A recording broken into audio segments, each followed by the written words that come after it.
ಓಂ ಶ್ರೀ ಗುರು ಬಸವಲಿಂಗಾಯ ನಮಃ. ಶರಣರ ಅಮೋಘ ಪಯಣದಲ್ಲಿ ಮೂಡಿಬರುವ ದಿನಕ್ಕೊಂದು ವಚನ ಮತ್ತು ನಿರ್ವಚನ ಕಾರ್ಯಕ್ರಮಕ್ಕೆ ತಮ್ಮೆಲ್ಲರಿಗೂ ಭಕ್ತಿಯ ಶರಣಾರ್ಥಿಗಳು.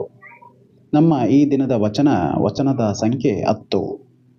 ಇಲಿಗಡಹ ನೊಡ್ಡಿದ್ದಲ್ಲಿ ಇಪ್ಪಂತೆ ಎನ್ನ ಸಂಸಾರ, ತನು ಕೆಡವನಕ್ಕ ಮಾಣದು. ಎರರ ಬಾಧಿಸುವುದು ತನು ಕೆಡವನಕ್ಕ ಮಾಣದು, ಹೆರರ ಛಿದ್ರಿಸುವುದು ತನು ಕೆಡವನಕ್ಕ ಮಾಣದು. ಅಕಟಕಟ ಸಂಸಾರಕ್ಕೆ ಆಸತ್ತೆ ಕೂಡಲ ಸಂಗಮ ದೇವ.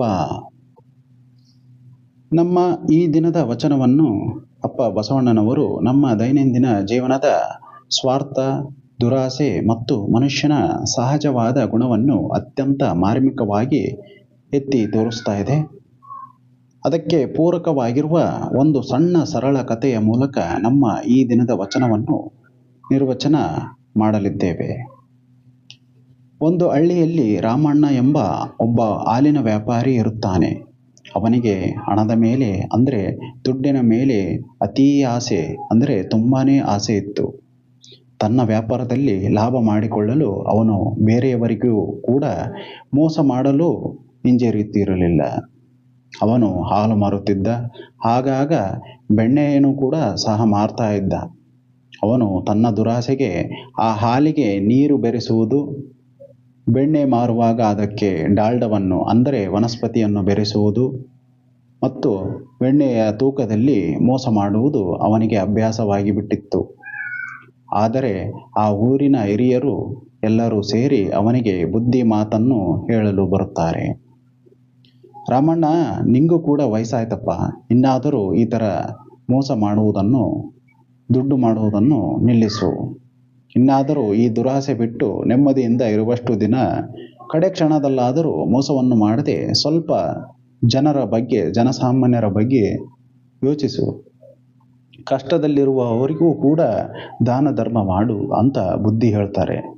ಆದರೆ ರಾಮಣ್ಣ ದುರಾಸೆಯಿಂದ ಆ ಊರಿನ ಯಜಮಾನರಿಗೆ ತನ್ನ ಮನಸ್ಸಿನಲ್ಲಿಯೇ ಈ ಊರಿನ ಜನರಿಗೆ ಏನಾದರೂ ಹೇಳಿ ತಪ್ಪಿಸಿಕೊಳ್ಳಬೇಕು ಅಂತ ಮನವರಿಕೆ ಮಾಡಿಕೊಳ್ಳುತ್ತಾನೆ. ಅಯ್ಯ, ಆಯಿತು, ಇದೊಂದು ವರ್ಷ ನನ್ನನ್ನು ಬಿಟ್ಟು ಬಿಡಿ, ಇನ್ನೊಂದು ವರ್ಷ ಸಂಪಾದನೆ ಮಾಡಿ ಇವೆಲ್ಲವನ್ನು ನಿಲ್ಲಿಸುತ್ತಾನೆ ಅಂತ ಹಲವು ವರ್ಷಗಳಿಂದ ಇದೇ ಥರ ಬರುತ್ತಾ ಇರುತ್ತಾನೆ. ಆದರೆ ಮಾಡಿದ ತಪ್ಪಿಗೆ ಪರಮಾತ್ಮ ರಚಿಸುವ ಆಟ ನೋಡಿ ಯಾವ ಥರ ಇದೆ ಅಂತ. ಒಂದು ದಿನ ರಾಮಣ್ಣನ ಮನೆಯಲ್ಲೇ ಕತ್ತಲೆ ಕೋಣೆಯಲ್ಲಿ ಒಂದು ಇಲಿ ಬೋನಿಗೆ ಬಿದ್ದಿತ್ತು.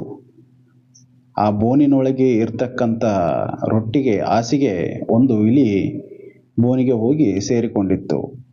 ಅದು ಹೊರಬರಲು ದಾರಿ ಇಲ್ಲದಂತೆ ಅದರಲ್ಲೇ ಕುಳಿತುಕೊಂಡು ಬಿಟ್ಟಿತ್ತು. ಆದರೂ ಆ ಇಲಿ ಏನು ಮಾಡುತ್ತಿತ್ತು ಗೊತ್ತಾ? ಆ ಇಲಿಯು ತುಂಬಾನೇ ದಷ್ಟಪುಷ್ಟವಾಗಿತ್ತು. ಬೋನಿನ ಒಳಗೆ ಇದ್ದುಕೊಂಡು ಅತ್ತಲಿತ್ತ ಜಿಗಿಯುತ್ತಾ ಆ ಬೋನನ್ನು ಸರಿಸಿ ಸಿಕ್ಕ ಬಟ್ಟೆಗಳನ್ನು ಕಚ್ಚಿ ಹರಿದು ಹಾಕುತ್ತಿತ್ತು. ಅಲ್ಲಿದ್ದ ದವಸ ಧಾನ್ಯಗಳನ್ನು ಹಾಳು ಮಾಡುತ್ತಿತ್ತು. ಮತ್ತು ರಾಮಣ್ಣನ ಮೋಸದಿಂದ ಕೂಡಿಸಿಟ್ಟ ಆ ಹಣದ ಗಂಟು ಆ ಇಲಿಗೆ ಸಿಕ್ಕಿಬಿಟ್ಟಿತ್ತು. ಪಾಪ, ಅದಕ್ಕೇನು ಗೊತ್ತು ಆ ಹಣನೋ ಬಟ್ಟೆನೋ ಪೇಪರು ಅಂತ. ಆದರೆ ಅದರದೊಂದು ಕೆಟ್ಟ ಗುಣ ಅಂತಂದರೆ, ಸಾವು ಕಣ್ಣೆದುರಿಗೆ ಇದ್ದರೂ ಸಹ ಬೇರೆ ವಸ್ತುಗಳನ್ನು ಹಾಳು ಮಾಡುವ ತನ್ನ ಸ್ವಭಾವವನ್ನು ಇಲ್ಲಿ ಸಹ ಬಿಡಕ್ಕೆ ಸಾಧ್ಯನೇ ಇಲ್ಲ. ಆಗ ತಾನು ಕೂಡಿಟ್ಟ ದುರಾಸೆಯ ಹಣ ಎಲ್ಲ ಕಳೆದುಕೊಂಡೇ ಬಿಟ್ಟೆನಲ್ಲ ಅಂತ ಹೊರಗಡೆ ಜನಕ್ಕೆ ಬಂದು ತನ್ನ ಮನೆಯಲ್ಲಿ ನಡೆದ ಕೃತ್ಯವನ್ನು ಊರಿನ ಜನರ ಜೊತೆ ಸೇರಿ ದುಃಖವನ್ನು ಹೇಳುತ್ತಾ ಇರಬೇಕಾದರೆ, ಇದನ್ನು ನೋಡಿದ ಒಬ್ಬ ಊರಿನ ಜ್ಞಾನಿಯೊಬ್ಬರು ರಾಮಣ್ಣನಿಗೆ ಹೇಳಿದರು, ರಾಮಣ್ಣ, ನೀನು ಬದುಕು ಸಹ ಈ ಇಲಿಯಂತೆಯೇ ಆಗಿತ್ತು ನಿನ್ನ ಬದುಕು. ನಮ್ಮ ಸಾವು ಯಾವಾಗ ಬರುತ್ತದೋ ಅಂತ ಗೊತ್ತಿಲ್ಲ. ಆದರೂ ನಾವೆಲ್ಲರೂ ಈ ಸಂಸಾರ ಎಂಬ ಬೋನಿನಲ್ಲಿ ಸಿಲುಕಿದ್ದೇವೆ. ಆದರೂ ಸಾಯುವವರೆಗೂ ನಮ್ಮ ಸ್ವಾರ್ಥ, ದುರಾಸೆ, ಬೇರೆಯವರಿಗೂ ಕೇಡು ಮಾಡುವುದನ್ನು, ಇತರರನ್ನು ಕಾಲೆಳೆಯುವುದನ್ನು ನಾವು ನಿಲ್ಲಿಸುತ್ತಲೇ ಇಲ್ಲ. ಈ ಮಾತನ್ನು ಕೇಳಿ ರಾಮಣ್ಣನಿಗೆ ತನ್ನ ತಪ್ಪು ಅರಿವಾಯಿತು. ಅಂದಿನಿಂದ ಆ ರಾಮಣ್ಣ ನಿಸ್ವಾರ್ಥ ಭಾವದಿಂದ ಕಪಟವಿಲ್ಲದೆ ತನ್ನ ಹಾಲಿನ ವ್ಯಾಪಾರವನ್ನು ಒಳ್ಳೆಯ ಕ್ರಮದಿಂದ ಮುನ್ನಡೆಸಿಕೊಂಡು ನಡೆಯುತ್ತಾನೆ. ಮತ್ತು ಕಷ್ಟದಲ್ಲಿ ಇರುವವರಿಗೂ ಕೂಡ ತನ್ನ ಕೈಯಿಂದಾದ ಸಹಾಯವನ್ನು ಮಾಡುತ್ತಾ ಜೀವನ ಸಾಗಿಸುತ್ತಾನೆ. ಶರಣರೇ, ಈ ವಚನದ ಈ ಅಂಶವನ್ನು ಉಳ್ಳ ಈ ಪೂರಕವಾದ ಕತೆ ಇಲ್ಲಿಗೆ ಮುಕ್ತಾಯ. ಈ ವಚನದ ಒಂದು ಆಳವಾದ ಅರ್ಥವನ್ನು ತಿಳಿಯುತ್ತಾ ಹೋಗೋಣ 4 ಅಂಶಗಳ ಮೂಲಕ. ಮೊದಲನೇದಾಗಿ, ಇಲಿಗಡಹನೊಡ್ಡಿದ್ದಲ್ಲಿ ಇಪ್ಪಂತೆ ಎನ್ನ ಸಂಸಾರ. ಅಂದರೆ ಇಲ್ಲಿ ಇಲಿಯು ಬೋನಿನಲ್ಲಿ ಸಿಲುಕಿಕೊಂಡರೂ ಹೇಗೆ ತನ್ನ ಹಲ್ಲುಗಳಿಂದ ಸಿಕ್ಕಿದ್ದನ್ನೆಲ್ಲ ಕಡಿಯುತ್ತಿದೆಯೋ ಹಾಗೆಯೇ ಮನುಷ್ಯ ಸಂಸಾರ ಮತ್ತು ಮಾಯೆಯ ಬಂಧನದಲ್ಲಿರುವ ತನ್ನ ಹಳೆಯ ಚಾಳಿಯನ್ನು ಮಾತ್ರ ಬಿಡುವುದಿಲ್ಲ. ಎರಡನೇದಾಗಿ, ತನು ಕೆಡವನಕ್ಕ ಮಾಡದು ಎರರ ಬಾಧಿಸುವುದು. ಈ ದೇಹ ನಾಶವಾಗುವವರೆಗೂ, ಅಂದರೆ ಸಾಯುವವರೆಗೂ ಮನುಷ್ಯ ಇತರರಿಗೆ ತೊಂದರೆ ಕೊಡುವುದನ್ನು ನಿಲ್ಲಿಸುವುದಿಲ್ಲ. ಮೂರನೇದಾಗಿ, ಎರರ ಛಿದ್ರಿಸುವುದು ತನು ಕೆಡವನಕ್ಕ ಮಾಡದು. ಅಂದರೆ ತಾನು ಸಾಯುವವರೆಗೂ ಇತರರ ಮನಸ್ಸನ್ನು ನೋಯಿಸುವುದು, ಚುಚ್ಚಿ ಚುಚ್ಚಿ ಮಾತನಾಡುವುದನ್ನು ಅಥವಾ ಇತರರ ಬದುಕನ್ನು ಹಾಳು ಮಾಡುವುದನ್ನು ಮಾತ್ರ ಮನುಷ್ಯ ಬಿಡುವುದಿಲ್ಲ. ನಾಲ್ಕನೇದಾಗಿ, ಅಕಟಕಟ ಸಂಸಾರಕ್ಕೆ ಆಸತ್ತೆ ಕೂಡಲ ಸಂಗಮ ದೇವ. ಅಂದರೆ ಅಯ್ಯೋ ದೇವರೇ, ಪರಮಾತ್ಮನೇ, ಮನುಷ್ಯನಿಗೆ ಈ ಪ್ರಾಪಂಚಿಕ ಜೀವನದ ಮೇಲಿನ ಮೋಹ ಮತ್ತು ಕೆಟ್ಟ ಗುಣಗಳು ಸಾಯುವವರೆಗೂ ಬಿಡುವುದಿಲ್ಲವಲ್ಲ ಅಂತ ಇಲ್ಲಿ ಬಸವಣ್ಣನವರು ತಮ್ಮ ಆತ್ಮದ ವಿಷಾದವನ್ನು, ತಮ್ಮ ನೋವನ್ನು, ಅಳಲನ್ನು ವ್ಯಕ್ತಪಡಿಸುತ್ತಿದ್ದಾರೆ. ನಮ್ಮ ಜೀವನಕ್ಕೆ ಇದೇ ವಚನದಿಂದ ಸುಖಮಯವಾಗಿರ್ತಕ್ಕಂಥ 4 ಅಂಶಗಳನ್ನು ತಿಳಿದುಕೊಳ್ಳೋಣ.